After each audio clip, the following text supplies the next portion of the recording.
BSSC inter स्तरीय का previous year question सब।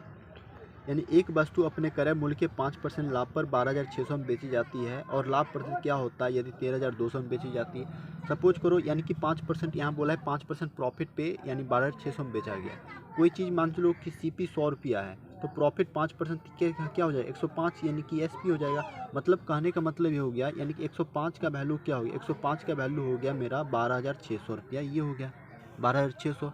तो हमको 100 का वैल्यू निकाल लेना है। 100 का वैल्यू क्या हो जाएगा, ये हो जाएगा मेरा सीपी, यानी 5 दूना 10, 5 एकम 5, 5 दूना 10 हो गया और 21 छक कितना हो गया, 21 छक 600 हो गया 600, और 6 दूना 12, यानी कि ये कितना 12,000। अब 12,000 मेरा ये सीपी हो गया, 12,000 सीपी हो गया, 12,000 सीपी हो गया। यदि 13,200 रुपये में बेचा जाए, यानी 13,200 रुपये में बेचा जाए, यानी कि ये मेरा एसपी हो गया और ये मेरा 12,000 क्या हो गया सीपी हो गया। तो फ़ायदा कितना 002 1200 रुपये का फ़ायदा हो गया।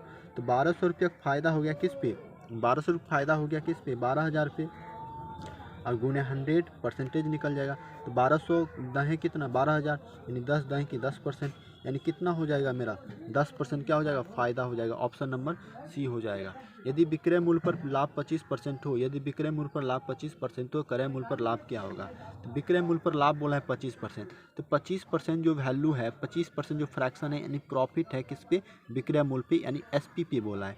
यानी जो प्रॉफिट हो रहा है एसपी, 25% का फ्रैक्शन क्या होता है 1/4, 25% का फ्रैक्शन क्या होता है 1/4। अगर हम सीपी एसपी निकालते हैं रेशियो, सीपी एसपी का रेशियो निकालते हैं तो 25% का हमको प्रॉफिट हो रहा है किस पे, सेलिंग प्राइस पे, यानी कि सेलिंग प्राइस का वैल्यू क्या हो जाएगा 4। सेलिंग प्राइस का वैल्यू अगर 4 हो जाएगा, सपोज करो सेलिंग प्राइस का वैल्यू 4 हो जाएगा, तो कॉस्ट प्राइस कितना होना चाहिए ताकि हमको एक का प्रॉफिट हो जाए। क्यों कि ये तो प्रॉफिट का केस है, यानी प्रॉफिट है, ताकि एक का 3 रुपया होना चाहिए, तभी तो हमको एक का प्रॉफिट हो जाएगा, तभी तो हमको एक का फ़ायदा हो जाएगा, तभी तो हमको 1 रुपया का फ़ायदा हो जाएगा। जब हम 4 रुपये सेलिंग प्राइस है, 3 रुपया में खरीदेंगे, 4 रुपये में बेचेंगे, तब 1 रुपया का फ़ायदा हो गया। अब हमको जो फ़ायदा प्रॉफिट जो कमाना है वो सीपी पे कमाना है, तो प्रॉफिट तो 1 रुपया का हो रहा है, तो प्रॉफिट तो 1 रुपया का हो रहा है, और जो फ़ायदा हमको कमाना है किस पे कमाना है, कॉस्ट प्राइस पे। कॉस्ट प्राइस मेरा कितना है 3 रुपया है, तो 1/3 गुने 100 करोगे तो कितना हो जाएगा 33.1/3% क्या हो जाएगा मेरा फ़ायदा। ऑप्शन नंबर बी हो जाएगा, ऑप्शन नंबर बी हो जाएगा। क्वेश्चन नंबर 3 की बात करेंगे। यदि एक पेन को हम 16 रुपये में बेचा जाए तो प्रतिशत हानि पेन के क्रय मूल्य के बराबर है, क्रय मूल्य के बराबर, तो पेन का क्रय मूल्य क्या हो जाएगा।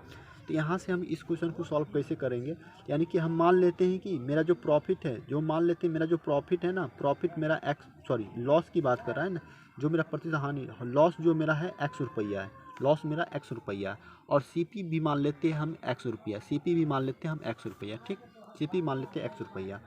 अब जो हमको यानी कि जो एक formula CP into 100 minus x बट्टा 100, ये जो वैल्यू देगा किसका वैल्यू देगा, ये जो वैल्यू देगा किसका वैल्यू देगा, ये वैल्यू देगा एसपी का, ये वैल्यू एसपी का, यानी कॉस्ट प्राइस पे प्रॉफिट या लॉस, कोई चीज़ अगर हम मान चलो 20% प्रॉफिट या 20% लॉस किसी भी चीज़ पे निकालते तो कॉस्ट प्राइस पे, अगर कॉस्ट प्राइस पे प्रॉफिट या लॉस निकालते तो हमको ओवरऑल वैल्यू क्या आता है, सेलिंग प्राइस आता है ना।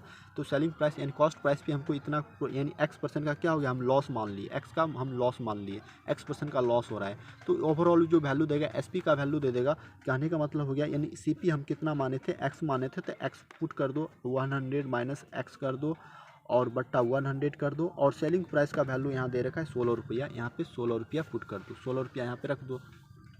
अब इसको सॉल्व कर लो, x इंटू 100 माइनस एक्स बराबर हो जाएगा 1600। अब इसको फैक्टर कैसे निकालना है, फैक्टर निकालने का तरीका एक तो है, अगर सपोज करो इसमें से अगर मान चलो कि कोई सम में से हम एक बार कोई चीज़ छीनते हैं तो प्रोडक्ट में से 2 बार चीज़ छीन लेते हैं। सपोज करो इसमें से हम एक बार 10 हटा दिए, इसमें से एक बार हम 10 हटा दिए तो मेरे पास 10 बच जाएगा, तो प्रोडक्ट में से हमको 2 बार 10 छीनना पड़ेगा, प्रोडक्ट में से 2 बार 10 छीनना पड़ेगा, तो यहाँ 100 हटाना पड़ेगा, तो यानी कि 16 हो जाएगा।